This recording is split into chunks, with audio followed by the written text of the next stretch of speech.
बोला बोला सर्व बोला।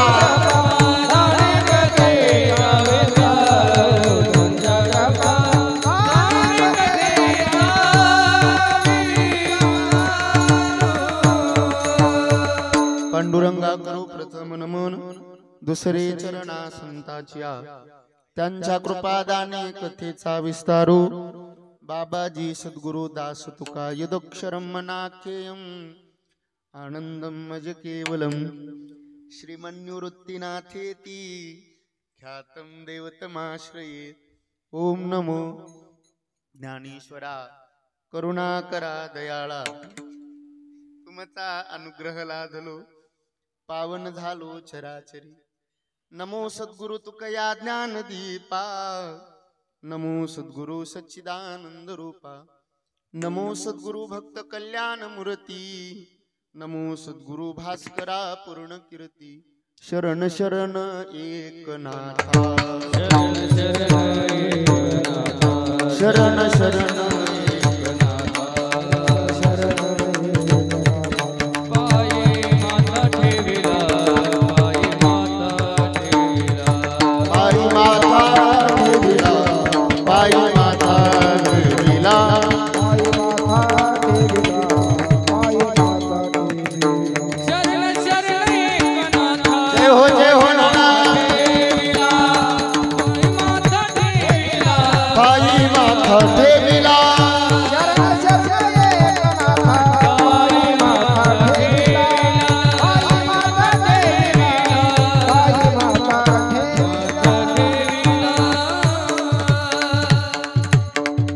आता माझे दंडवत तुमच्या संत चरणासी मस्तक हे पायावरी या वारकरी संताचा पवित्र तो देह सदा ज्याचा नेम वाचे गाय राम सर्व भावे धन्य ते भाग्याचा तरला संसार परमार्थाचे घर नाममुखी प्रस्तुत।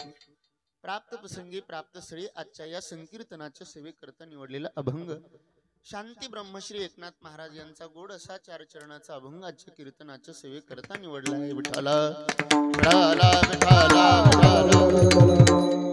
एकनाथ महाराज आजच्या अभंगाच्या माध्यमातून भगवत भक्ताच्या जीवनाचा परिचय करून देतात आणि तो परिचय करून देत असताना महाराज सांगतात पवित्र तो देह सदा ज्याचा नेम।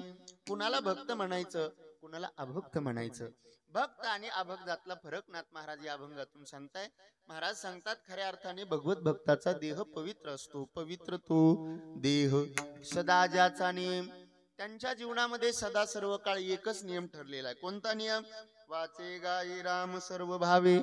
सर्व भावाने भगवान परमात्म्याचं भजन करणं हा नियम संतांच्या जीवनामध्ये असतो भक्तांच्या जीवनामध्ये असतो आणि म्हणून खऱ्या अर्थाने तेच भाग्यवान आहे। धन्य ते भाग्याचा तरला संसार परमार्थाचे घर नाममुखी। मुखामध्ये सदा सर्व काळ भगवान परमात्म्याचं भजन असतं। अजून काय करतात? करीतसे कथा कीर्तनी आवडी हरी कीर्तन करतात कथा करतात कीर्तनामध्ये आवडी धरतात। त्याचा परिणाम ब्रह्मज्ञान जोडी तया लाभे। ब्रह्मज्ञानाची प्राप्ती त्यांच्या जीवनामध्ये प्राप्त होते। इतकंच नाही नाथ महाराज सांगतात एका जनार्दनी धन्य ते शरीर। ते शरीर धन्य आहे। कोणतं शरीर धन्य आहे? की ज्यांच्या जीवनामध्ये परमार्थ आणि संसार वेगळा शिल्लक राहिला नाही। त्यांचा परमार्थच संसार झालेला आहे किंबहुना त्यांचा संसारच परमार्थ झालेला आहे आणि म्हणून तेच धन्यवान आहे तेच भाग्यवान आहे। धन्य ते भाग्याचा तरला संसार परमार्थाचे घर नाममुखी। विठाला विठाला विठाला विठाला विठाला विठाला। पुंडलिका वरदा श्री ज्ञानदेव पंढरीनाथ माऊलीदारी जगद्गुरु शांती ब्रह्म दैत्य गुरु शुक्राचार्य गंगा गोदावरी मैया जनार्दन स्वामी महाराज बोलो रे भाई। नाथ महाराजांचा गोड असा अभंग आजच्या कीर्तनाच्या सेवेकरता निवडलाय। संकल्पित वेळेमध्ये ही सेवा आपल्याला भगवान परमात्म्याच्या चरणी समर्पित करायची। या सेवेला या हरी कीर्तनाला प्रारंभ करण्यापूर्वी सेवेचं निमित्त औचित्य सांगणं हे वक्त्याचं आद्य कर्तव्य असतं। या न्यायाने आज आपल्या या सोनवणे परिवारातील आधारवड या परिवारातील प्रेमाचा सागर या परिवारातील मायेचा सागर वैकुंठवासी गंगा भागीरथी ताराबाई मधुकरजी सोनवणे या मातोश्रींना आपल्यातनं जाऊन आज 1 वर्ष पूर्ण होत आहे आणि म्हणून या वर्षपूर्तीच्या निमित्ताने त्यांच्या संपूर्ण सोनवणे परिवाराने त्यांच्या सद्गती करता, त्यांच्या उद्धारा करता, त्यांच्या उत्तम गती करता केलेलं श्राद्धाचं आयोजन. विठाला आजींच्या पश्चात त्यांचा मोठा परिवार आहे, त्यामध्ये त्यांची मुलं आहे.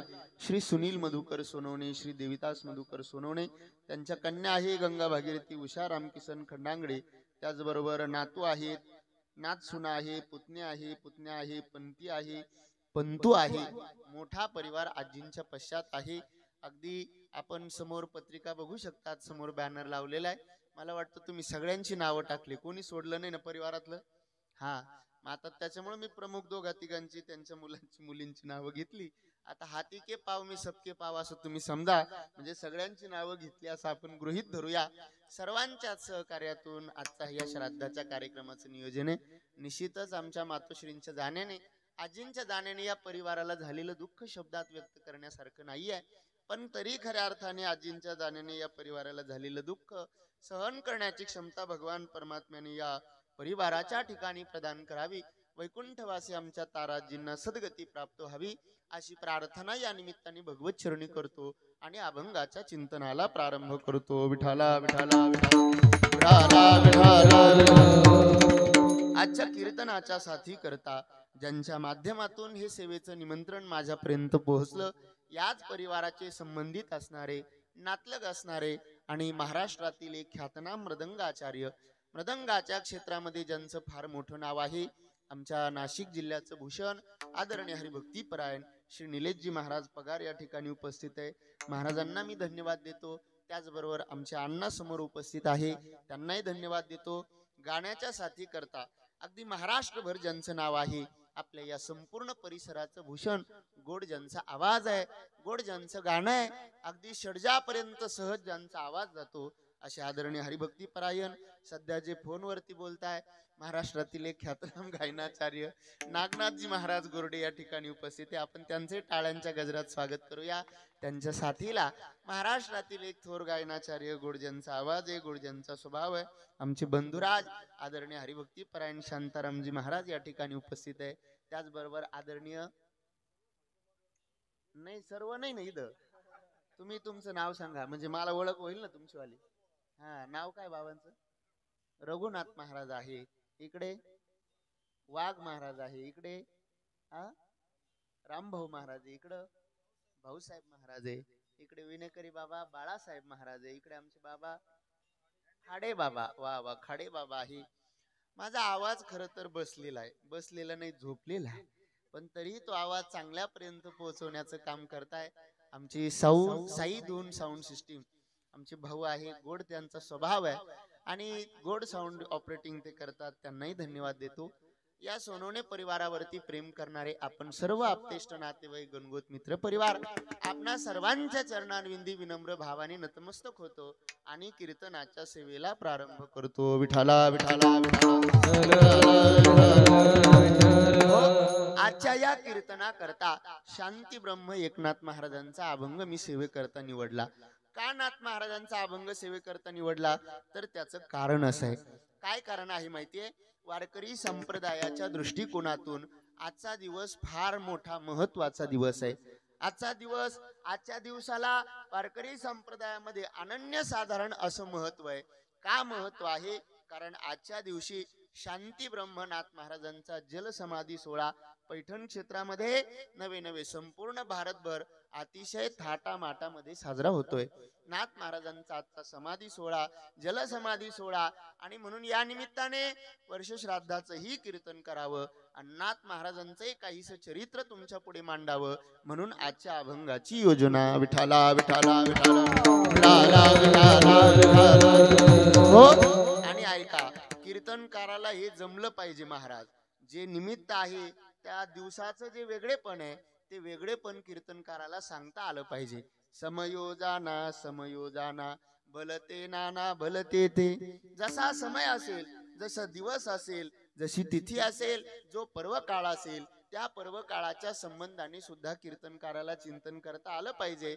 नाही तर मग बारशाचं कीर्तन आणि महाराजांनी अभंग घेतला, याजसाठी केला होता टहास, शेवटचा दिस गोड व्हावा. अरे भाऊ, त्याचा दिवस आताशी सुरू झाला आणि तू लगेच शेवट करायला लागला त्याचा, असं चालत नाही. ऐका, समय सांगता आला पाहिजे, त्या दिवसाचं वेगळे पण सांगता आलं पाहिजे. म्हणून वारकरी संप्रदायाच्या दृष्टीने अतिशय महत्वाचा दिवस म्हणजे नाथ महाराजांचा समाधी सोहळ्याचा दिवस. विठाला विठाला विठाला विठाला विठाला. हो, तसा हा संपूर्ण महिनाच फार महत्वाचा आहे महाराज. फाल्गुन वद्य द्वितीया आपण जगद्गुरु श्री तुकाराम महाराजांचा बीजोत्सव साजरा केला. रंगपंचमी झाली, होळी झाली, आता त्याच्यानंतर फाल्गुन वद्य षष्ठी म्हणजे शांती ब्रह्मनाथ महाराजांचा जलसमाधी सोहळा. त्या अनुषंगाने काहीच चिंतन करावं म्हणून नाथ महाराजांच्याच अभंगाची योजना आजच्या कीर्तनाकरता केली. लक्ष देऊन ऐका, थोडंसं आजच्या निमित्ताच्या संदर्भाने मी बोलून जातोय. आज वैकुंठवासी आमच्या ताराजींना आपल्यातून जाऊन 1 वर्ष पूर्ण झालंय आणि या वर्षपूर्तीच्या निमित्ताने या वर्ष श्राद्धाचं आयोजन या परिवाराने या ठिकाणी केलेलं आहे. खरं तर मी भाग्यवान म्हणेल ताराजींना. जन्मभर महाराज त्यांनी काहीतरी पुण्य केलं असेल, जन्मभर काहीतरी भजन केलं असेल, जन्मभर काहीतरी साधना केली असेल, जन्मभर काहीतरी परोपकार केला असेल आणि त्या पुण्याईचा परिपाक म्हणून त्यांचं जाणं नाथ महाराजांच्या या षष्टीच्या दिवशी जाणं झालं. हा निश्चित त्यांच्या जीवनातला फार मोठा भाग्याचा दिवस आहे. विठाला विठाला विठाला. कारण ऐका, शुराची ओळख ही रणांगणामध्ये होते. शूर ओळखावा रणी, शुराची ओळख रणांगणामध्ये आणि साधूची भगवत भक्ताची ओळख ही मरणात होते. शूर ओळखावा रणी आणि साधू ओळखावा मरणी. आपल्या जीवनामध्ये माणसाला पर्वकाळ साधता आला पाहिजे आणि मला वाटतं तोच पर्वकाळ आमच्या ताराजींनी 1 वर्षापूर्वी साधला. साधला हा पर्वकाळ, साधला पर्वकाळ, साधला पर्वकाळ, साधला पर्वकाळ. गेला अंतरीचा काळ, गेला अंतरीचा काळ, साधला पर्वकाळ, साधला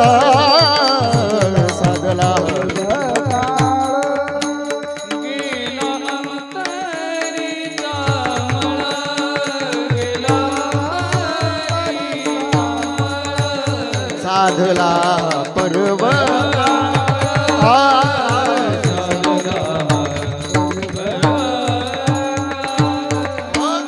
माणसाला आपल्या जीवनामध्ये योग्य वेळ साधता आली पाहिजे. माणसाला आपल्या जीवनामध्ये योग्य काळ साधता आला पाहिजे. नाही तर आमच्या जीवनातला अनुभव सांगतो तुम्हाला. बरीच मंडळी काशीला जातात मरण्याकरता, कारण काशी क्षेत्रामध्ये मरण आलं तर त्याला आणि खऱ्या अर्थाने भोलेनाथ स्वतः त्याच्या कानामध्ये येऊन तारक मंत्राचा जप करत असतात आणि काशीमध्ये मरण आलं की माणसाला मोक्ष प्राप्त होतो असं आमचं धर्मशास्त्र सांगतं. मग काशीमध्ये मरण आल्यानंतर मोक्ष प्राप्त होतो म्हणून मोक्ष प्राप्तीच्या इच्छेने बरेच लोक काशीला जातात. कशाला कशाला तुम्ही आहे ना बोलत चला. कशाला जातात लोक काशीला? मरायला जातात. पण ध्यानात घ्या, काशीला मरायला जातो आणि इकडून नातवाचा फोन येतो, बाबा 2 दिवसाकरता का होईना घरी या. हा काशीतून घरी येतो आणि घरी आल्यावर जातो पण काशीत मरण येत नाही. हा काळ माणसाला आपल्या जीवनामध्ये साधता आला पाहिजे आणि मला वाटतं तोच काळ आमच्या ताराजींनी 1 वर्षापूर्वी साधला. म्हणून ताराजींकरता एकच शब्द, काळ सार्थक केला त्यांनी. काळ सार्थक केला त्यांनी, धरिला मनी विठ्ठल, धरिला मनी विठ्ठल विठ्ठल, काळ सार्थक केला त्यांनी. काळ सार्थक केला त्यांनी. माणसाला आपल्या जीवनामध्ये हा काळ साधता आला पाहिजे आणि तो काळ साधण्याकरता जन्मभर आयुष्यभर साधना करावी लागते. आयुष्यभर परमार्थ करावा लागतो, आयुष्यभर परोपकार करावा लागतो. मला वाटतं त्याच वेळी माणसाला अंतकाळ साधता येतो. आमच्या ताराजींनी आपल्या जीवनामध्ये भजन केलं असेल, आपल्या जीवनामध्ये परमार्थ केला असेल आपल्या परिवाराला योग्य संस्कार दिले असतील, आपल्या परिवाराला योग्य दिशेने वाटचाल करण्याकरता मार्ग त्यांनी दाखवून दिला असेल, जन्मभर त्यांनी केलेली पुण्याई, जन्मभर त्यांनी केलेली साधना, जन्मभर केलेला परोपकार, मला वाटतं त्याच परोपकाराचा परिपाक म्हणून आमच्या ताराजींना नाथ महाराजांच्या षष्टीच्या दिवशी जाणं झालं. हा भाग्याचा दिवस आहे त्यांच्या आयुष्यातला. विठाला विठाला विठाला विठाला. हो ऐका, आता तारा आजी 1 वर्षापूर्वी गेल्या, मग त्या गेल्याच्या नंतर आमचं त्यांच्या करता काय कर्तव्य आहे? धर्मशास्त्र असं सांगतंय, जो व्यक्ती आपल्या जीवनातून गेला असेल, आपली आई असेल, आपले वडील असेल, ते गेल्याच्या नंतर त्यांच्या उद्धाराकरता म्हणून, त्यांच्या सद्गती करता म्हणून मागे राहिलेल्या मंडळींनी काही पुण्यकर्म करायचंय. जी व्यक्ती आपल्यातून गेली त्या जीवात्म्याला ऊर्ध्वगती प्राप्त झाली पाहिजे, चांगली गती त्या जीवात्म्याला आपल्या जीवनात मिळाली पाहिजे. म्हणून मागच्या मंडळींनी केलेलं सत्कर्म, मागच्या मंडळींनी केलेलं पुण्यकर्म, यालाच आपल्या शास्त्रीय भाषेमध्ये श्राद्ध असं म्हणतात. विठाला विठाला विठाला. ऐका, कशाला श्राद्ध म्हणायचं? श्राद्ध शब्दाची व्याख्या काय, श्राद्ध शब्दाची उत्पत्ती काय, श्राद्ध शब्दाचा सोपा अर्थ मी तुम्हाला सांगून जाईल. काय श्राद्ध शब्दाचा अर्थ? ऐका, आपल्यातून गेलेला जो कोणी जीवात्मा आहे, त्या जीवात्म्याला चांगली गती प्राप्त झाली पाहिजे, त्या जीवात्म्याला ऊर्ध्व गती प्राप्त झाली पाहिजे, उत्तम गती प्राप्त झाली पाहिजे, या उद्देशाने मागे राहिलेल्या मंडळींनी केलेलं पुण्यकर्म, मागे राहिलेल्या मंडळींनी केलेलं सत्कर्म, याला आपल्या हिंदू धर्मात काय म्हणतात? श्राद्ध म्हणतात. आता श्राद्ध म्हटलं की आपल्याला एकच श्राद्ध आठवतं. कोणतं? आज आपण जे करतोय ते. पण ऐका, आपल्या शास्त्रामध्ये प्रत्येक कृतीला, आपल्या माता पित्यांच्या स्मरणार्थ केलेली प्रत्येक कृती, त्याला श्राद्ध असं म्हणतात. आपण अंत्यविधी करतो की नाही, अंत्येष्टी करतो, शास्त्रामध्ये त्याला अंत्येष्टी श्राद्ध म्हणतात. 10 दिवसानंतर आपण 10वा करतो, शास्त्रामध्ये त्याला दशक्रिया श्राद्ध म्हणतात. प्रत्येक महिन्याला महिने घालतो, त्याला शास्त्रामध्ये मासिक श्राद्ध म्हणतात. आणि आता 1 वर्षानंतर जे करतो त्याला वर्ष श्राद्ध असं म्हणतात. विठाला विठाला विठाला विठाला. मग हे वर्ष श्राद्ध आम्ही केलं पाहिजे का, आणि का म्हणून केलं पाहिजे? ध्यानात घ्या, आई वडिलांच्या संदर्भाने मुलांचं काही कर्तव्य आहे, मुलांच्या संदर्भाने आई वडिलांचं काही कर्तव्य आहे. दोघांच्याही संबंधाने मी बोलून जाणार आहे. मुलांच्या संदर्भाने आई वडिलांचं काही कर्तव्य आहे. काय कर्तव्य आहे? मुलं लहान आहे, लहानपणी मुलांचा सांभाळ करणं, त्यांना हव्या असलेल्या सर्व वस्तू पुरवणं, त्यांना चांगल्या पद्धतीने जीवन जगता येईल याकरता सर्व व्यवस्था करून ठेवणं, त्यांच्याकरता संपत्ती जमवून ठेवणं, त्यांच्याकरता प्रॉपर्टी इस्टेट जमा करणं, त्यांना चांगलं शिक्षण देणं, त्यांना चांगले संस्कार देणं, योग्य वेळी हव्या असणाऱ्या सर्व सुविधा पुरवणं, हे प्रत्येक माता पित्याचं काय आहे? हाय का गेली? आहे ना तुम्ही? मग बोलत चला. थोडे पुढे येतं का? अजून पुढे सरका, सरका पुढे सरका. आणि तुम्ही हे इकडचे, ते झाडाखालचे, तुम्ही श्राद्धवालेच आहे ना, इकडचेच आहे ना, कार्यक्रमवालेच आहे ना, मग तिकडे काय करताय? काही काम आहे का तिकडे? आम्ही येऊ का मदत करायला? मग या इकडे, या सगळे इकडे या. तिथे कोणी उभं राहू नका, या सगळे या, या सर्वजण या. सर्वांनी मंडपात येऊन बसा. चला, मंडप कोणाकरता टाकलाय? या सगळे या, तुम्ही पण या, या सगळे या. विठाला विठाला विठाला विठाला विठाला विठाला. या सर्वांनी यामध्ये या, या तिकडे, तिथं कोणी थांबू नका. विठाला विठाला विठाला विठाला. एक तर मी कधीच कोणाला बोलत नाही महाराज, पुढे या आणि मागे जा, काहीच म्हणत नाही. मी एकदा असंच एक दिवस कीर्तनात म्हटलं, आजी या पुढे बसा. ती आजी मला म्हणे, तू तो कीर्तन कर, तू कीर्तन कर म्हणे, बाकी नको बोलू. मी तेव्हापासून कधीच कोणाला काही म्हणत नाही. पण काय होतं माहिती का, अशी इकडे आजूबाजूला पाहिलं, आता ते तिथे उभे होते, बरं तुम्ही नुसते उभे नव्हते, बडबड करत होते, त्याच्यामुळे तुम्ही पण तुमचंही लक्ष तिकडे जात होतं.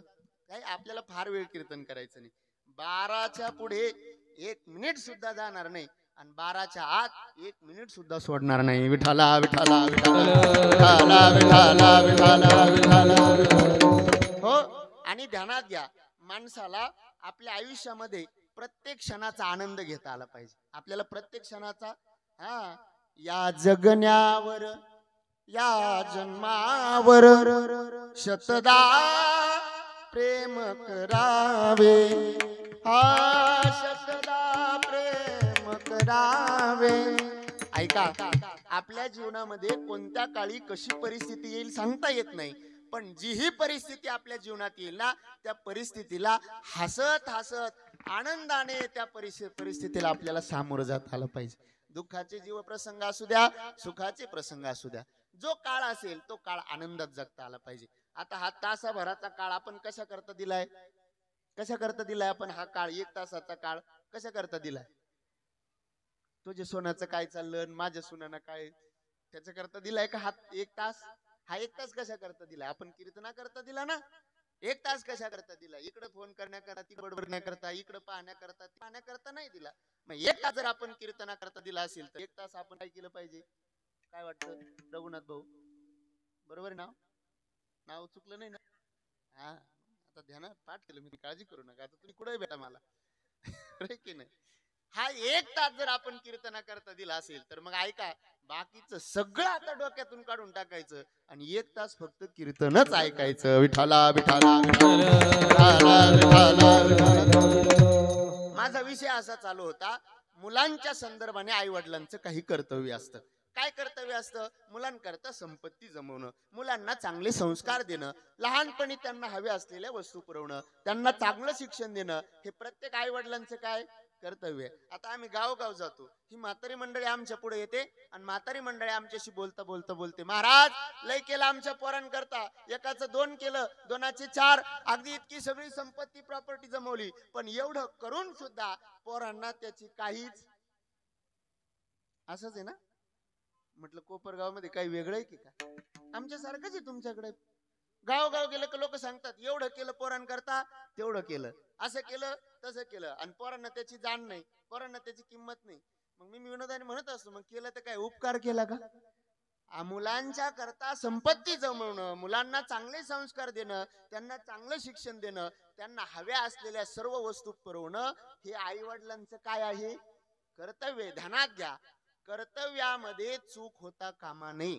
कामामध्ये काटकसर केली तर चालते, पण कर्तव्यामध्ये कुठल्याही प्रकारचा कसूर करता येत नाही. कर्तव्य हे प्रामाणिकपणे पार पाडावंच लागतं. मग मुलांकरता चांगलं शिक्षण देणं, त्यांना हव्या असलेल्या वस्तू पुरवणं, त्यांना चांगल्या पद्धतीने उपजीविका जगता येईल अशी सर्व व्यवस्था करून ठेवणं, हे प्रत्येक माता पित्याचं काय आहे? कर्तव्य. आता आलं माझं बोलणं तुमच्या लक्षात. आता पुढे चला. जसं आई वडिलांचं मुलांच्यासाठी काही कर्तव्य आहे ना, तसं मुलांचं सुद्धा आई वडिलांच्यासाठी काही कर्तव्य आहे. काय कर्तव्य आहे? भजन करा सांगतो. विठाला हो, ऐका, आई वडिलांचं कर्तव्य त्यांनी प्रामाणिकपणे पार पाडलं. लहानपणी आमच्या करता संपत्ती कमवली, आम्हाला चांगलं शिक्षण दिलं, आम्हाला हव्या असलेल्या वस्तू पुरवल्या, त्यांचं कर्तव्य त्यांनी प्रामाणिकपणे पार पाडलं. आता आमचं कर्तव्य आहे. आमचे आई वडील वृद्ध झाले, आमचे आई वडील म्हातारे झाले, आता हातपाय त्यांचे चालत नाही. ऐका, आई वडील म्हातारे झाल्याच्या नंतर, आई वडील वृद्ध झाल्याच्या नंतर म्हातारपणे त्यांची सेवा करणं, म्हातारपणे त्यांचा सांभाळ करणं, आणि त्यांनी या मृत्यू लोकाचा निरोप घेतल्याच्या नंतर त्यांच्या ऊर्ध्वगती करता, त्यांच्या सद्गती करता श्राद्धादी कर्म करणं, हे आमचं कर्तव्य आहे. विठाला विठाला विठाला विठाला हो, आपण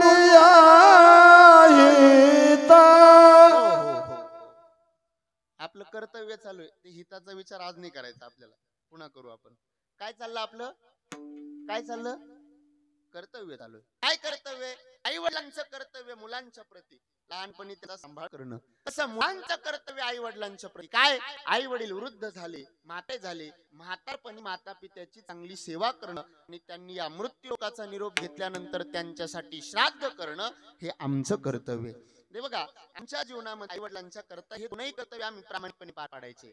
एक, म्हातारपणे आई वडिलांची सेवाही केली पाहिजे, आणि ते गेल्यानंतर त्याच्या ऊर्ध्वगती करता श्राद्धही केलं पाहिजे. लोक म्हणतील महाराज आम्ही सेवा करू, श्राद्ध करणार नाही. काही लोक म्हणतील आम्ही श्राद्ध करू, साऱ्या गावाला गुलाबजाम खाऊ घालू, पण सेवा करणार नाही.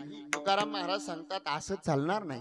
म्हातारपणी आई वडिलांची सेवा केली पाहिजे, नाही तर मग म्हातारपणी माता पित्याची सेवा केली नाही, त्यांच्याकडे बघितलं नाही, आणि ते गेल्याच्या नंतर त्यांच्या श्राद्धा करता किती मोठा कार्यक्रम केला तर त्याचा काही फायदा नाही. महाराज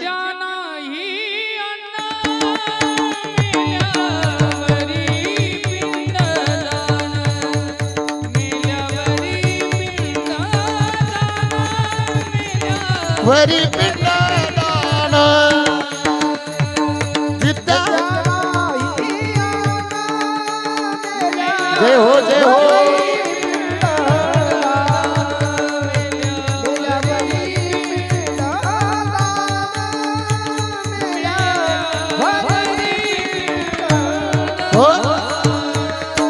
नागनाथ महाराजांनी गोड पुरावा दिला. महाराज नागनाथ महाराजांचे शब्द तुकोबरायांचे शब्द आहे. तुकाराम महाराज सांगतात, जित्या नाही अन्न मेल्यावरी पिंडदान.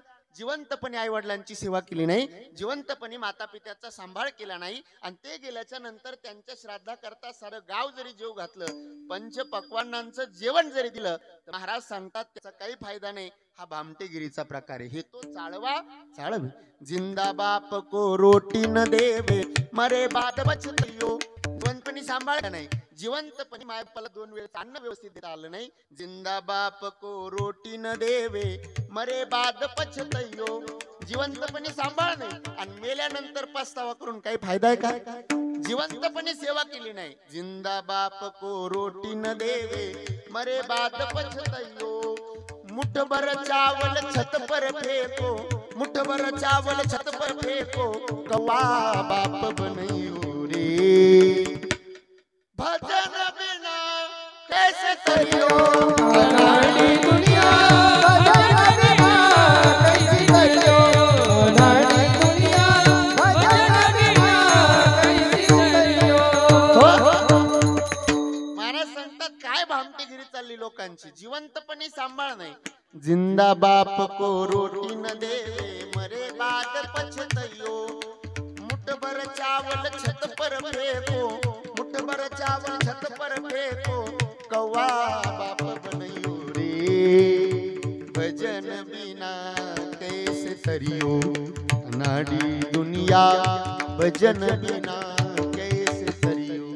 जिवंतपणे माय बापाचा सांभाळही केला पाहिजे आणि ते गेल्यानंतर त्यांच्या उद्धाराकरता श्राद्ध करणं, त्यांच्या सद्गती करता श्राद्धादी क्रिया करणं हे आमचं कर्तव्य आहे. विठाला विठाला विठाला विठाला विठाला विठाला. हो, आणि म्हणून साधू संतांनी आम्हाला या कर्तव्याची जाणीव पदोपदी करून दिली. तुकाराम महाराज सांगतात, माझ्या पितरांच्या ऋणातून मुक्त होण्याकरता मी पिंडदान केलं. पिंड पदावरी दिला आपुले करी. माझ्या आई वडिलांच्या ऋणातून मुक्त होण्याकरता, पितरांच्या ऋणातून मुक्त होण्याकरता पिंडदानादी कर्म मी स्वतः केले. आता लक्ष देऊन ऐका. समजा आपली आई गेली असेल, आपले वडील गेले असतील, म्हणजे नुसतं आई वडिलांच्या उद्धाराकरता श्राद्धादी कर्म करणं, नुसतं आई वडिलांच्या उद्धाराचा विचार करणं इतकी संकोचित आपली भारतीय परंपरा नाही. आपली परंपरा काय सांगते? आपल्यातून जे म्हणून इथून मागे होऊन गेलेले सर्व पितर आहे, त्या पितरांच्या उद्धाराकरता प्रयत्न करणं आपलं कर्तव्य आहे.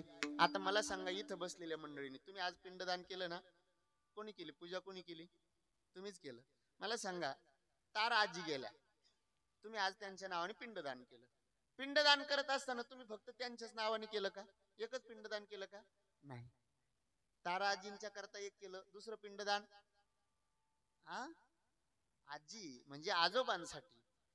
हे बघा, 3 प्रकारे पिंडदान आपण करतो. एक समजा आपले वडील गेले असतील तर वंश नावाने 1, आजोबा गेले असतील तर आजोबांच्या नावाने 2 आणि पंजोबा गेले तर पंजोबांचे नावाने 3. पिता, पितामह आणि प्रपितामह संस्कृत मध्ये त्याला म्हटलं जातं. 3 लोकांचा करता म्हणजेच मागच्या पितरांकरता. मी जर विचारलं सांगा तुमच्या वडिलांचं नाव, तुम्हाला सांगता येईल. मी विचारलं सांगा आजोबाचं नाव, सांगता येईल. मी विचारलं सांगा पंजोबाचं नाव, सांगता येईल. मी विचारलं सांगा खापर पंजोबाचं नाव, येईल का सांगता? नाही. मग इथून मागचा इतिहास आम्हाला माहिती नाही ना, किमान आमच्या आजोबांपर्यंत का होईना, पंजोबांपर्यंत का होईना, त्यांच्या उद्धाराकरता प्रयत्न करणं आमचं कर्तव्य आहे. आणि याच कर्तव्याची जाणीव आपल्या संस्कृतीने, आपल्या धर्म परंपरेने आपल्याला पदोपदी करून दिली. विठाला. आता ऐका, मुलाला संस्कृत मध्ये पुत्र म्हटलं जातं. काय म्हटलं जातं?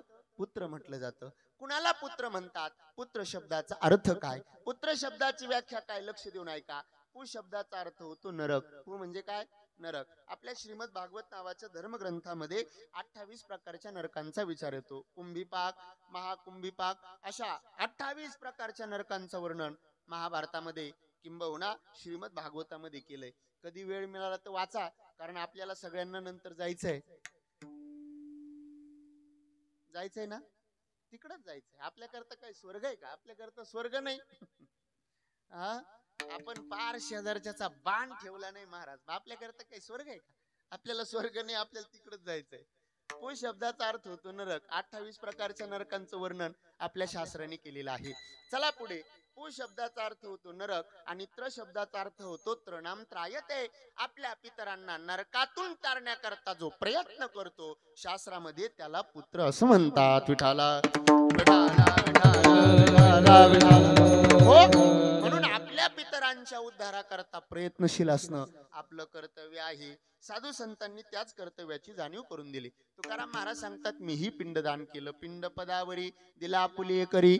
पण कोणतं पिंडदान केलं? आता ऐका. आपल्या वारकरी परंपरेला अभिप्रेत असणारं पिंडदान जर कोणतं असेल तर त्या पिंडदानाचा अर्थ आहे, त्या पिंडदानाचं नाव असं आहे भजन. आपल्या संप्रदायाने काय मानलंय? प्रमाण, भजन प्रमाण मानलंय. तुकाराम महाराज म्हणते, तुम्ही कोण असा, कसे असा, आम्हाला त्याच्याशी घेणं देणं नाही. तुम्ही भजन किती करता. आणि तुमचा भजन सोडून मोठेपणा असेल काय, तो काय सगळ्या त्याला काय थोरपण जळाया काय थोरपण जाळावे ते. काय थोरपण जळावे काय थोरपण जावे. तुका म्हणे ते भजन प्रमाण काय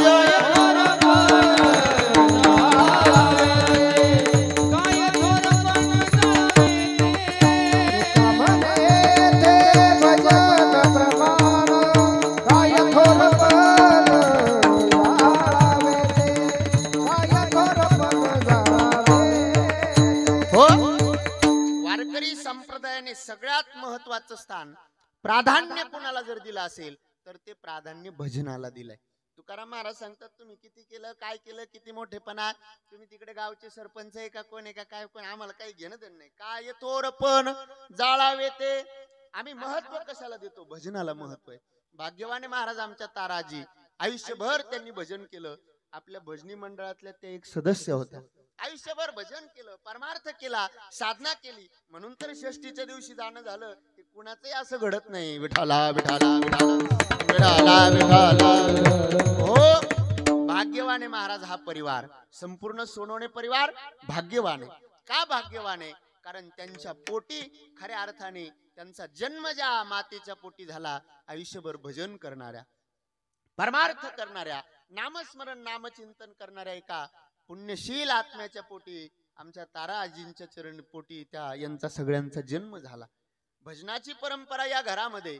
म्हणून तर आजी गेल्याच्या नंतर आजी स्मरणार्थ काय जाणकावं, कुठे काय द्यावं, या सगळ्याच्या नंतर या संपूर्ण परिवाराने आमच्या तारा आजींच्या स्मरणार्थ या भजनी मंडळाला विना देण्याचं काम या परिवाराने केलेलं आहे. ऐका का? कारण आमच्या आजीने तर आयुष्यभर परमार्थ केलाच केला, त्यांनी तर भजन केलंच केलं. पण त्या गेल्याच्या नंतर या विण्याच्या माध्यमातून का होईना अखंड भजन आमच्या आजीच्या स्मृतीच्या निमित्ताने चालू राहावं, म्हणून हे विनादान त्यांनी या भजनी मंडळाला केलेलं आहे. कुठं काय द्यावं हे पण माणसाला कळालं पाहिजे. अन्नदान करत असताना सर्वांना द्या, सर्वाभूती द्यावे अन्न.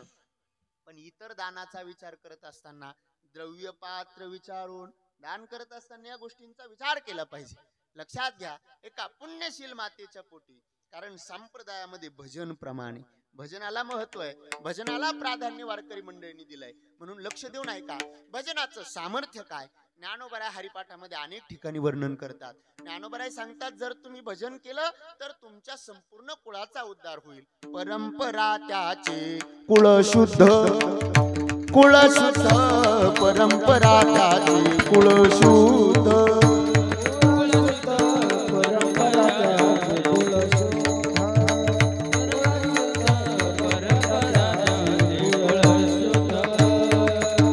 ज्ञानदेव म्हणे नाम जपहारीचे परंपरा त्याचे कुळ शुद्ध, परंपरा त्याचे कुळ शुद्ध, कुळ शुद्ध. ज्ञानोबराय म्हणले भजन करा, भजनाचं सामर्थ्य तुमच्या सगळ्या कुळाचा काय होईल? उद्धार होईल. परंपरा त्याचे कुळशुद्ध ज्ञानदेव म्हणे नाम जपारीचे. किंबहुना ज्ञानोबराई सांगतात तुमच्या कुळाला पावित्र्य प्रदान होतं. कशाच्या सामर्थ्याने? कुळ हे पावन कृष्ण नामे. किंबहुना ज्ञानदेव सांग झाला हरिपाठ. पूर्वजा वैकुंठ मार्ग सोपा. सगळ्या पूर्वजांचा उद्धार होतो, आपल्या पितरांचा उद्धार होतो. इतकंच नाही, ज्ञानोबराई सांगतात भजन जर केलं, नामस्मरण केलं तर दोन्ही पक्षाचा उद्धार होतो. दोन्ही पक्ष पाही उद्धरती. आम्ही जर भजन केलं तर दोन्ही पक्षांचा उद्धार होतो. कोणत्या कोणत्या दोन पक्षाचा? एक सत्ताधारी पक्ष आणि दुसरा विरोधी पक्ष. बरोबर ना? नाही चुकलं का? नाही, दोन्ही पक्षाचा उद्धार होतो. ज्ञानोबराई सांगतात ना, दोन्ही पक्ष पाही उद्धरती. कोणत्या कोणत्या दोन पक्षाचा उद्धार होतो? एक मातृपक्ष, म्हणजे एखाद्या कुळात जर हरिभक्त जन्माला आला तर त्याच्या आईकडच्या 7 पिढ्यांचा उद्धार होतो. वडिलांकडच्या अगोदरच्या 7 आणि नंतरच्या 7 अशा 21 पिढ्यांचा उद्धार एक भगवत भक्त कुळात जन्माला आल्यानंतर होत असतो. विठाला विठाला विठाला विठाला. हो, म्हणून भजन करता आलं पाहिजे महाराज. भजनाला अनन्य साधारण महत्व आहे.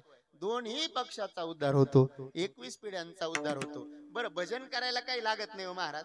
हे बघा, आता तुम्ही इथं बसलेले, एखाद्या परिवाराच्या मागे, एखाद्या कुटुंबाच्या मागे पितृदोष लागला, ब्राह्मण मंडळी सांगतात जा त्र्यंबकेश्वरला. कशा करता? पितृदोष दूर करण्याकरता काय करावं लागतं? नारायण नागबली करावं लागतं की नाही? त्र्यंबकेश्वरला जाऊन नारायण नागबली. किती पैसे लागतात त्याला? 5-10 हजार रुपये तरी कमीत कमी. हे चालू आहे बुवा. थोडा वेळ बंद करते का? ते महत्वाचं सांगायचंय जरा यांना. भजन करा. विठाला विठाला विठाला विठाला विठाला विठाला विठाला. हो हो, भजन करा ना, कुठल्याही प्रकारचा दोष लागत नाही. रामकृष्ण नाम बोला. पुढे काय? रामकृष्ण नाम सर्व दोष हरण. सगळ्या प्रकारच्या दोषाचं हरण जर रामकृष्णांच्या नामाने होत असेल का बरं, पितृदोष हरणार नाही का आपला? पितृदोष संपणार नाही का आपला? पितरांचा दोष, पितरांचं ओझ संपणार नाही का?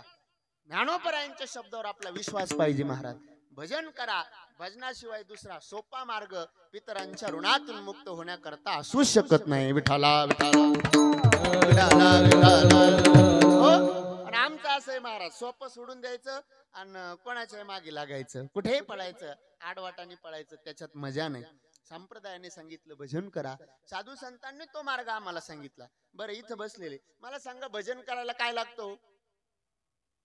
काय लागतं भजन करायला? काय लागतं? इथं बसलेले सगळे, माईक सिस्टीम लागते का भजनाला? काय लागतं? काय लागतं भजन करायला? काय लागतं मला सांगा?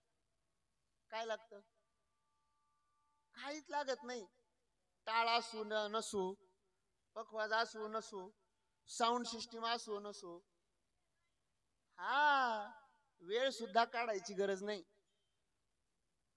कामामध्ये काम काही म्हणाला जाईल भवश्रम.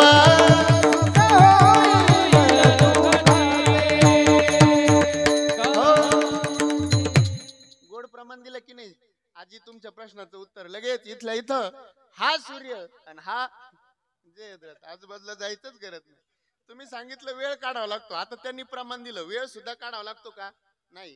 काम करता करता, कामामध्ये काम करा ना, काम करता करता भजन करा. हे बघा, आता तुम्ही संध्याकाळी गेला घरी, भजन करायचंय, काय लागतं? काय नाही लागत. स्वयंपाक करताय तुम्ही, समजा पोळ्या लाटताय, घेतला गव्हाचा उंडा, गव्हाचं पीठ मळून घेतलं, गव्हाचा उंडा घेतला, लाटणं घेतलं, पोळपट घेतलं आणि भजन चालू झालं. पोळी लाटता लाटता श्रीराम जय राम, हा जय जय राम, श्रीराम जय राम, जय जय राम. जमल का? बघा बरं, जमतंय का? प्रयत्न करून माझ्यासारखं. श्रीराम जय राम, जय जय राम, श्रीराम जय राम, जय जय राम, श्रीराम जय राम, जय जय राम, श्रीराम जय जय राम.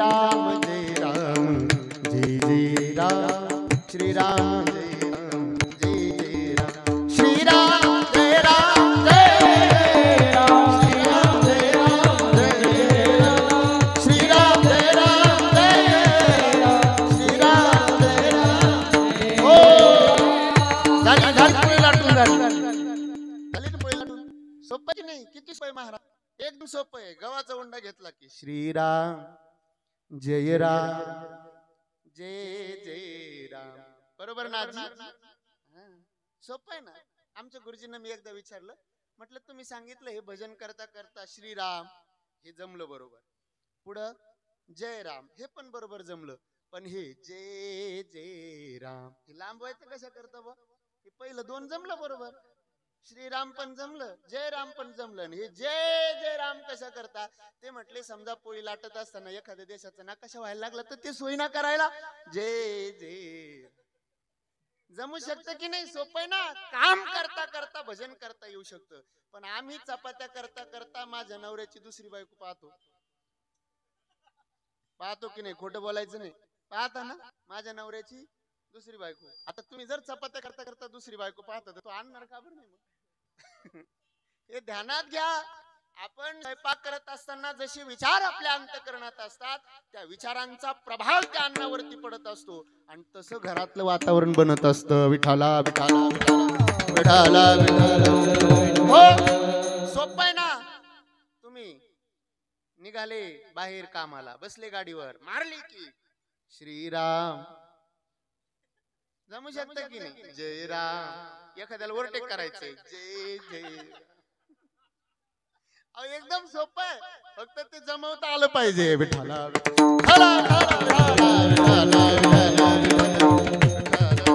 सोपं आहे ना काम करता करता भजन करता येऊ शकतं महाराज आणि भजनाचं सामर्थ्य काय ध्यानात घ्या अवघेची लाभ एका या चिंतने नामस्मरणे गोविंदाच्या भजनाचं सामर्थ्य असं आहे की या जगातले सर्व प्रकारचे लाभ फक्त आणि फक्त भगवान परमात्म्याच्या भजनाने प्राप्त होतात विठाला विठाला विठाला विठाला विठाला कुठल्याही प्रकारचे दोष असू द्या बरं ऐका भजनाचं सामर्थ्य मी दोन प्रकारांनी तुम्हाला सांगून जाईल हे बघा आपल्याकडे एक म्हण आहे एका दगडात दोन पक्षी काही माणसं अशी हुशार असतात महाराज एकच दगड फेकून मारतात पण दोन दोन पक्षी मारतात एका दगडात दोन पक्षी माझ्यापेक्षा तुम्हाला चांगला अनुभव त्याचा म्हणजे पक्षी मारण्याचा काही काही माणसं अशी असतात ना एकच कृती करतात पण अनेक उद्देश साध्य करतात आपल्याकडे म्हणे बघा साप भी मरे और लाठी भी ना तुटे काठी पण मोडली नाही पाहिजे साप सुद्धा मेला पाहिजे असं एकच दगड पण दोन पक्षी तसं भजनाचं सामर्थ्य या पद्धतीने भजन एकदाच करा तुम्ही एकाच माणसाकडून भजन घडू द्या त्याचे दोन प्रकारे लाभ घडतात कोणते कोणते दोन प्रकारे आम्ही भजन केल्याच्या नंतर आमच्या पितरांचा उद्धार होतो हा पहिला लाभ आणि आम्ही भजन केल्याच्या नंतर पितरांच्या बरोबर आमचाही उद्धार होतो हा दुसरा लाभ भजनाने घडतो विठाला विठाला विठाला विठाला विठाला हो अहो मी बोलत नाही तुकाराम महाराज सांगतात आमचे स्वर्गातले पितर वाट बघतात आमच्या कुळात भजन करणारा एखादा भगवत भक्त जन्माला आला पाहिजे आमच्या परिवारामध्ये नामचिंतन करणारा नामधारक एखादा भगवत भक्त जन्माला आला पाहिजे पाहता ती वाट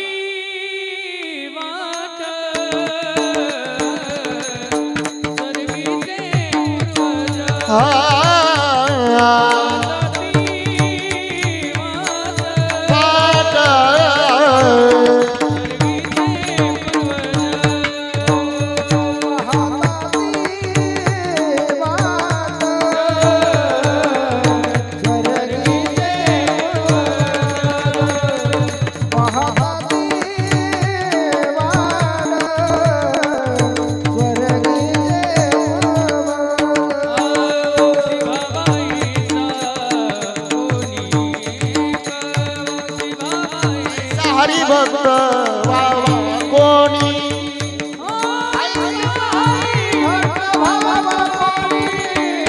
पाहता वाट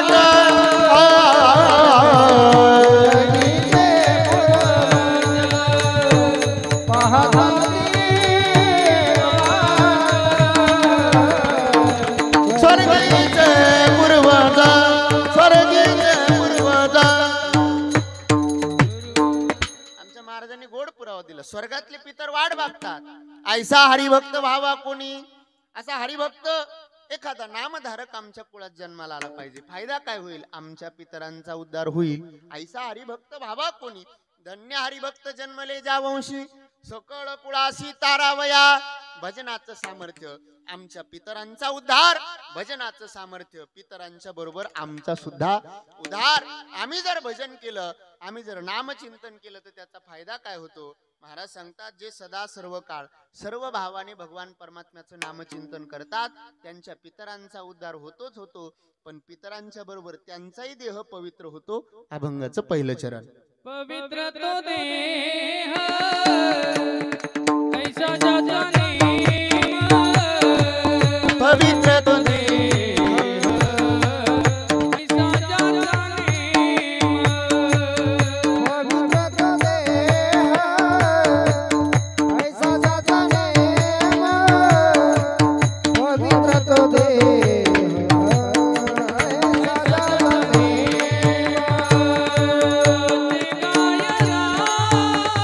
बाबा बाबा, जय हो ना.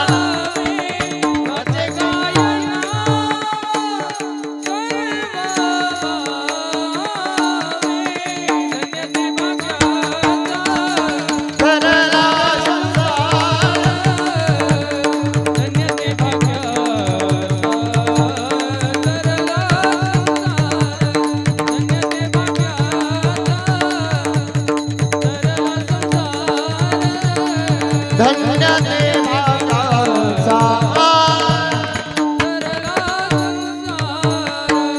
वाचे गाय राम सर्वकाळ, वाचे गाय राम सर्वकाळ. धन्य देवाचा तरला संसार. धन्य देवाचा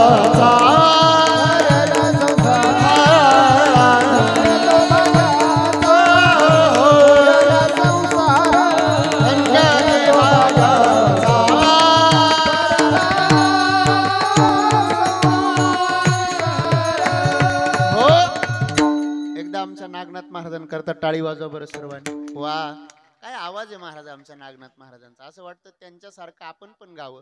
पण मी विचार करतो, मग आपण गायला लागले कीर्तन कोणी करायचे? हा मोठा प्रश्न आहे, नाही का? तो देह सदा ज्याचा नेम.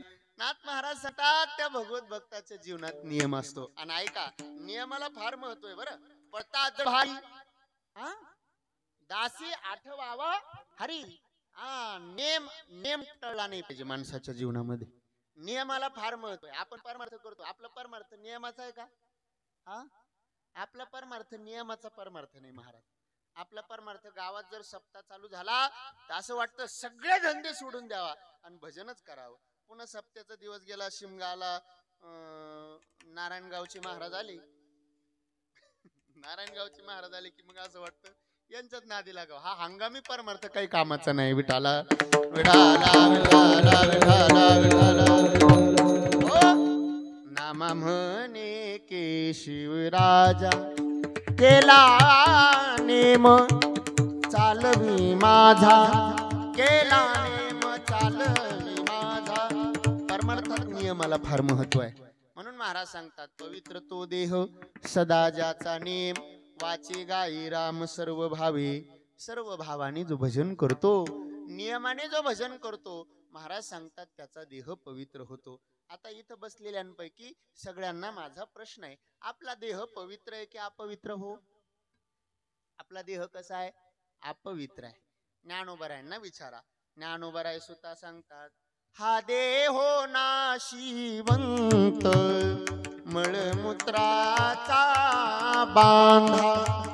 वरी चरम घातले रे कृमी कीटकांचा सांगा. होर वरब दुर्गंधी रे अमंगळ त्याचा बांधा. हस्मरे त्या हरिहरा शरणदायी गोविंदा. परिये नेमदानसा सोहम जो जो रे बा. आपल्या देहाचा विचार केला तर नासका सडका कुचका आपला देह आहे. हा देह नाशिवंत आहे. मळमूत्राचा बांधा आहे. वरी चर्म घातले रे कृमी कीटकाचा सांधा. रव रव दुर्गंधी रे अमंगळ तिचा बांधा. स्मरे त्या हरिहरा शरण जाई गोविंदा. आपला देह अपवित्र आहे. तुकाराम महाराज सांगतात शरीर दुःखाचे कोठार, शरीर रोगाचे भांडार, शरीर दुर्गंधीची धार, नाही अपवित्र शरीरायसे. तुकाराम महाराज सांगतात शरीर अपवित्र आहे.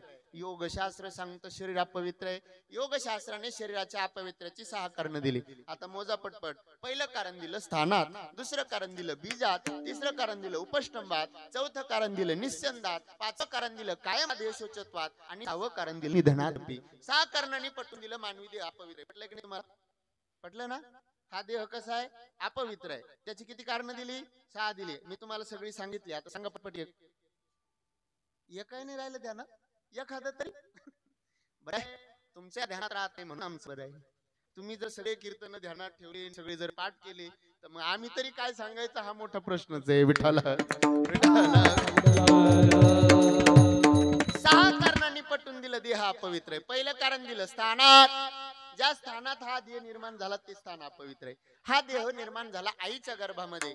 आईच्या गर्भात काय होतं? नाकी तोंडी कृमी किडे, विष्ठाले पचवहीकडे, गर्भवासाचे दुःख गाडे, नाका तोंडामध्ये दुर्गंधी जात होती. घाण अपवित्र जागेत देह निर्माण झाला म्हणून अपवित्र पहिलं कारण. दुसरं कारण दिलं स्थानात बीजात. ज्या बीजापासून देह निर्मिती झाली ते बीज अपवित्र आहे म्हणून देह अपवित्र. तिसरं कारण दिलं उपष्टंभात. या देहामध्ये असणारे सगळे पदार्थ अपवित्र आहे. आता पटपट बोलत चला. देहात मांस हे पवित्र आहे का अपवित्र आहे?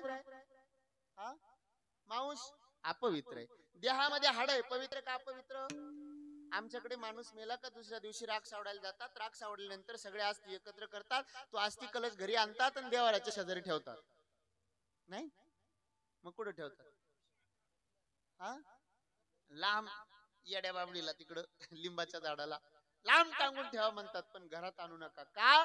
कारण हाड अपवित्र आहे. चला, देहामध्ये असणारे सगळे पदार्थ अपवित्र आहे म्हणून देह अपवित्र. तिसरं कारण.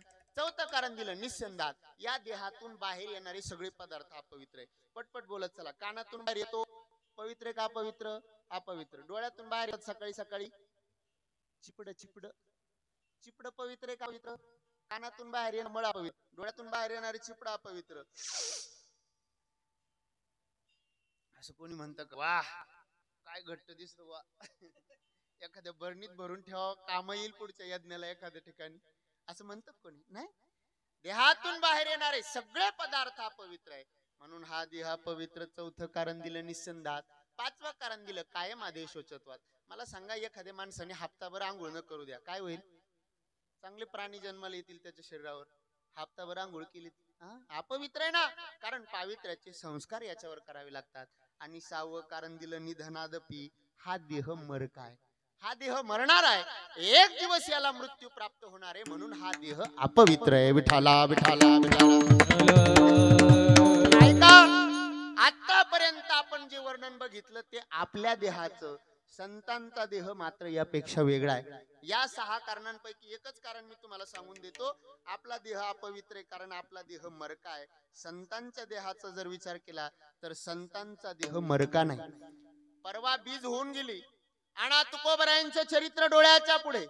तुकोबरायांनी भगवान परमात्म्याला सांगावं, देवा आता मला इथं राहण्याची इच्छा नाही. स्वेच्छा प्रारब्धाने संत जीवन जगत असतात. आता दिसो नये जना ऐसे करिगा नारायणा. संतांकडे विनवणी केली. तुम्ही सनकादिक संत मनविता कृपावंत. एवढा करा उपकार देवा सांगा नमस्कार. देवाला नमस्कार सांगा. देवाला मला घेण्याकरता पाठवा. संतांना सांगितलं, माझा निरोप देवापर्यंत पोहोचवला. संतांनी पोहोचवला निरोप. आता तुकोबरायांना इथं राहायचं नाही, महाराजांना वैकुंठाला यायचं. आणि मग साधू संतांनी तो निरोप परमात्म्यापर्यंत पोहोचवला. परमात्म्याने सांगितलं, महाराजांना सांगा काळजी करू नका, महाराजांना नेण्याकरता मी स्वतः येणार आहे. साधू संतांनी तो निरोप माझ्या तुकोबरायांकडे पोहोचवला. काय अवस्था होती महाराज तुकोबरायांच्या जीवनाची, महाराज स्वतः वर्णन करतात. आपुल्या माहेरा जाईन मी आता, निरोप या संता हाती आला, निरोप या संता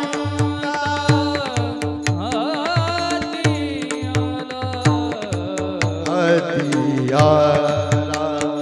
आपुल्या माहेरा जाईन मी आता. बाई बाई जाते माहेराला, बाई बाई. साधू संतांनी सगळ्या देहू गावाच्या सगळ्या लोकांना सांगावं, अरे संतांच्याकडून माझ्यापर्यंत निरोप पोहोचला. साधू संतांनी मला निरोप पोहोचवला. निरोप काय? स्वतः भगवान परमात्मा मला नेण्याकरता आले. आणि आला तो दिवस, उजाडला तो दिवस आहे का? फाल्गुन महिन्यात दशमी तिथी. आणि दशमी तिथीच्या दिवशी स्वतः भगवान परमात्मा महाराजांना तो नेण्याकरता आले. पहिलं आरा हरी शंख चक्र गदा करी भगवान परमात्मा नेण्याकरता महाराजांना आलेले आहे. पाहुणे घरासी आजी आले ऋषिकेशी, काय करू उपचार, काय करू उपचार, खूप मोड जर. जगाचा बाप महाराजांच्या घरी पाहुणा म्हणून स्वतः तुकोबरायांना नेण्याकरता आला. ऐका, तुकोबरायांच्या पुढे प्रश्न पडला, काय करावं देवाला, देवाचा पाहुणचार कसा करावा. आणि म्हणून तुकोबरायांनी देवाचा पाहुणचार केला. दरदरीत पाण्या माझी रांधीला कन्या, हो दरदरीत पाण्या माझी रांधीला कन्या, दरदरीत पाण्या माझी रांधीला कन्या, काय करू उपचार, काय करू उपचार, खूप मोडकी दरदर. तुकोबरायांनी देवांचा पाहुणचार केला. दशमी गेली, एकादशी गेली, द्वादशी गेली. आणि द्वादशीच्या काळात तुकोबरायांनी सगळ्यांना सांगितलं, चला, अरे मला भगवान परमात्मा नेण्याकरता आलाय, चला सोबत. पण कुणी यायला तयार नाही. तुकाराम महाराज सांगतात, आता मी स्वतः जातो. अंतकाळी विठू आम्हासी पावला, कुडी सहित झाला गुप्त तुका, कुडी सहित झाला गुप्त तुका. आम्ही जातो तुम्ही कृपा असू द्यावी, आम्ही जातो तुम्ही कृपा असू द्यावी. सकळा सांगा विनंती माझी, सकळा सांगा विनंती माझी माझी. आम्ही जातो तुम्ही कृपा असू द्यावी. लोक म्हटले, महाराज तुम्ही चालला वैकुंठाला, आम्हाला आशीर्वाद द्या. कर्म धर्म तुम्हा असावे कल्याण. अरे जसं तुमचं कर्म असेल त्या पद्धतीने तुमचं कल्याण होईल. महाराजांनी सर्वांना आशीर्वाद दिला.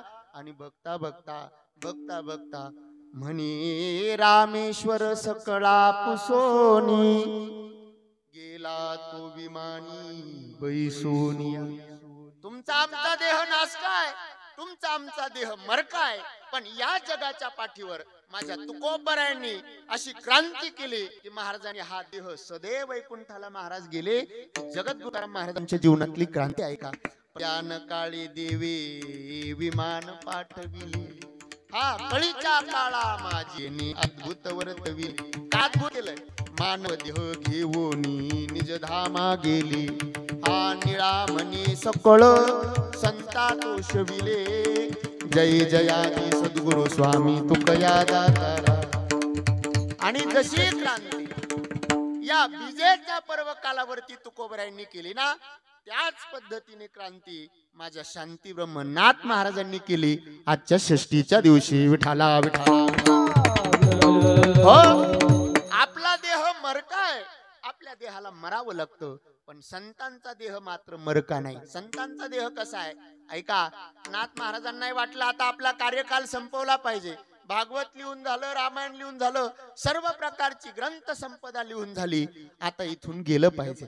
नाथ महाराजांचा अधिकार सामान्य नाही महाराज.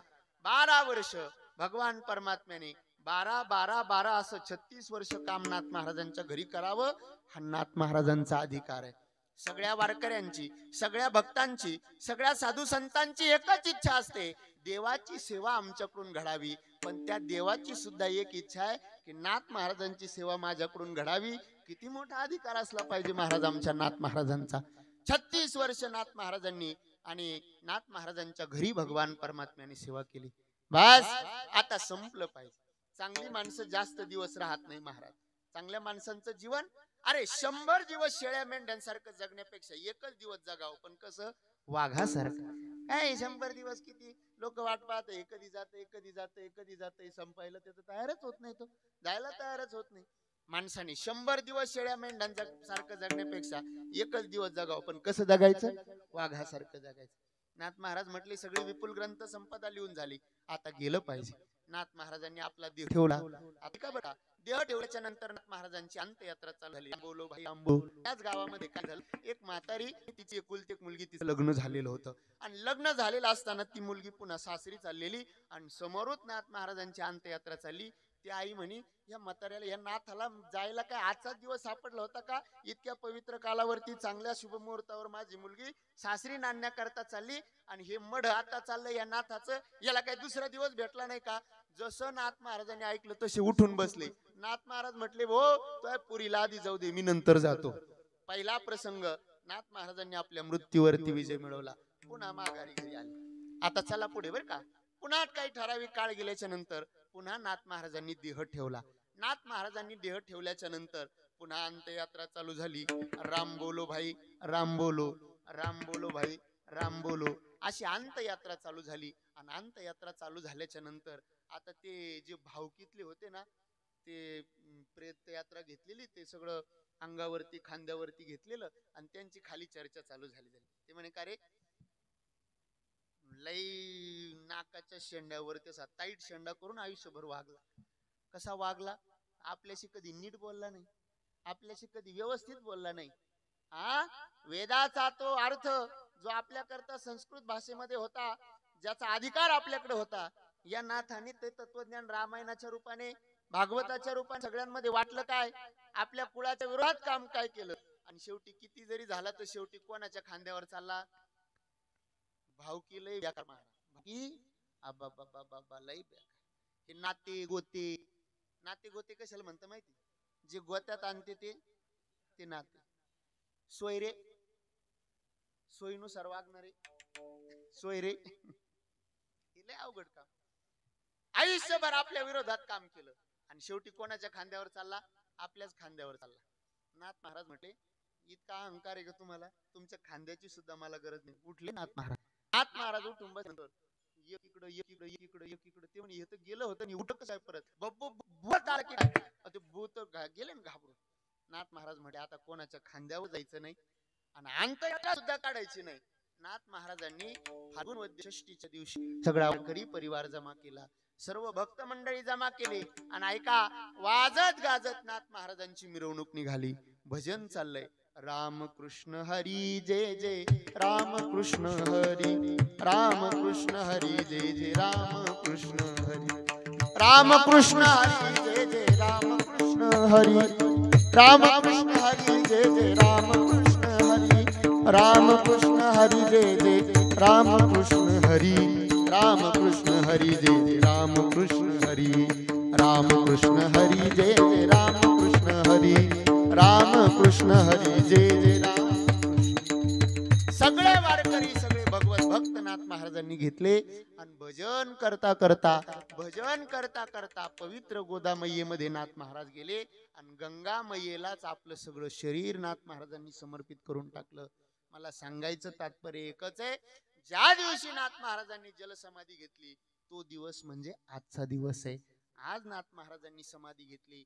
आपला देह अपवित्र आहे. का अपवित्र आहे? कारण आपला देह मरका आहे, पण संतांचा देह पवित्र आहे. का पवित्र आहे? कारण मरण्याची जी काही भीती आहे ती भीती साधू संतांच्या अंतःकरणामध्ये नाही, मरणावरती काळावरती ज्यांनी विजय मिळवला असे संत असतात. आणि म्हणून नाथ महाराज सांगतात त्या संतांचा देह पवित्र आहे, पवित्र तो देह वाणी सदा ज्याचा नेम. बर काय करतात ते? वाचे गाये राम सर्व भावे, सर्व भावाने भगवान परमात्म्याचं नामस्मरण करतात, सर्व भावाने भगवान परमात्म्याचं नामचिंतन करतात, म्हणून त्यांचा देह पवित्र होतो. आता इथं बसलेले सगळे, तुम्हाला वाटतं की नाही तुमचा देह पवित्र झाला पाहिजे? हा, नाही वाटत? नाही वाटत? काहीतरी वाटू द्या. मी इतक्या वेळ जे सांगितलं त्याचं काहीतरी वाटू द्या ना. तुकाराम महाराजांनी मृत्यूवर विजय मिळवला, नाथ महाराजांनी काळावर विजय मिळवला. तुम्हाला नाही वाटत का काळावर विजय मिळवला पाहिजे?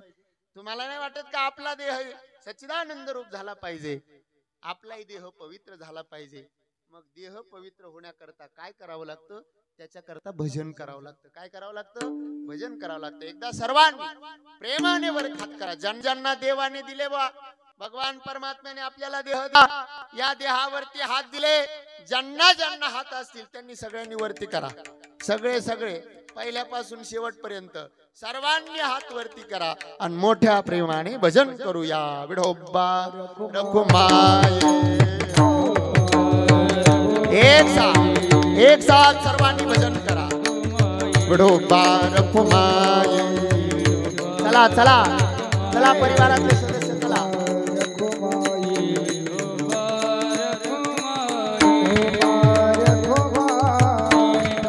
एक साथ सर्वांनी हाताने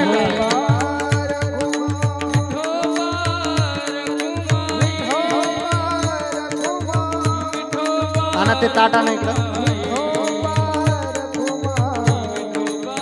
चला चला चला चला यावरती या. टाळी वाजवा सर्व.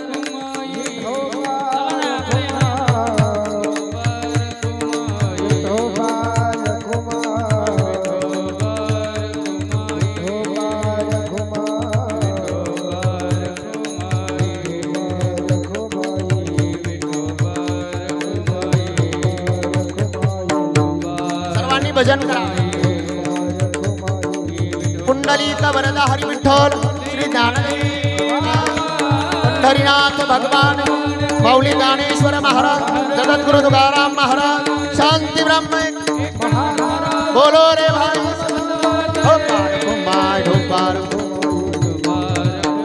राहू 2 मिनिटं राहू. बसा खाली. पवित्र तो देह सदा ज्याचा नेम. भजन करा असं कीर्तनात सांगितलं. बसा खाली बसा 2 मिनिट. मी कीर्तनात सांगत होतो भजन करा. काय सांगत होतो? भजन करा. मी पुढे भजन करायचो. विठ्ठल माझा माझा माझा माझा माझा विठ्ठल माझा मी विठ्ठलाचा. अरे अरे अरे अरे नीट नीट नीट. ते काय शंगा पकडल्यावर करू नका. ताला स्वरा. हा जमलं बर का? जमलं. चहा पिऊन येऊ का मी तवर तुमचं भजन होईपर्यंत? मी असं भजन करत होतो, म्हटलं करा माझ्या मागे भजन. विठ्ठल माझा मी विठ्ठलाचा. विठ्ठल माझा मी विठ्ठलाचा.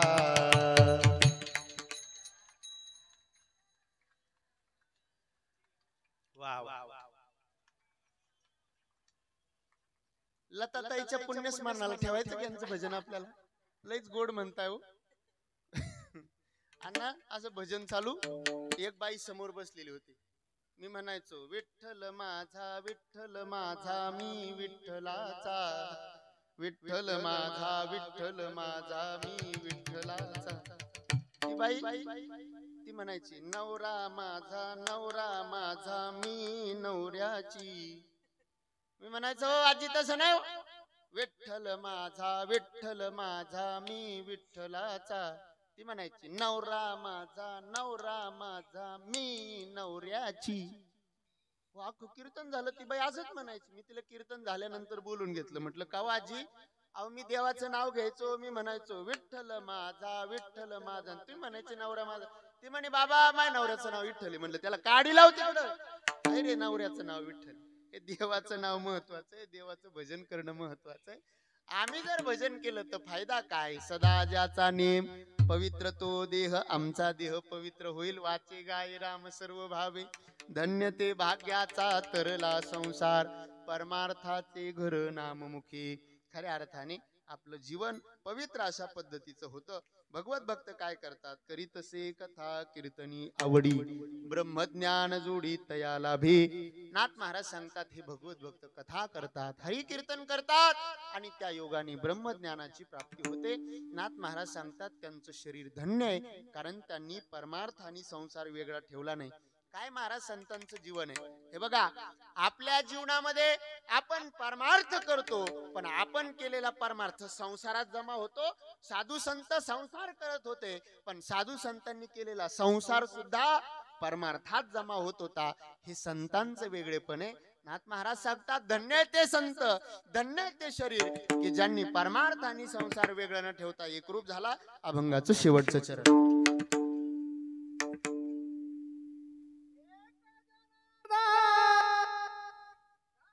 ते शरीर एका जनाधारी, धन ते शरीर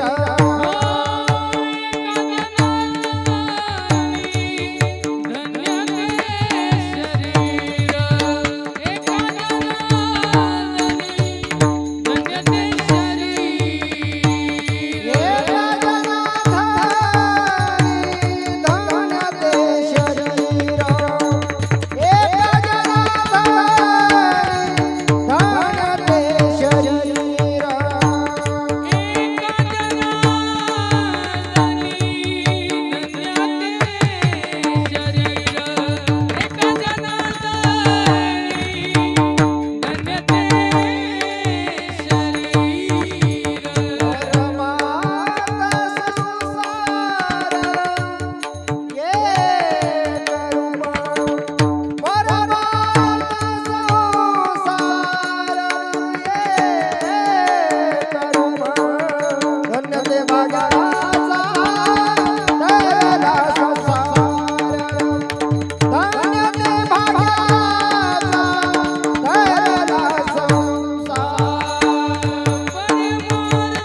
धन्य ते भाग्याचा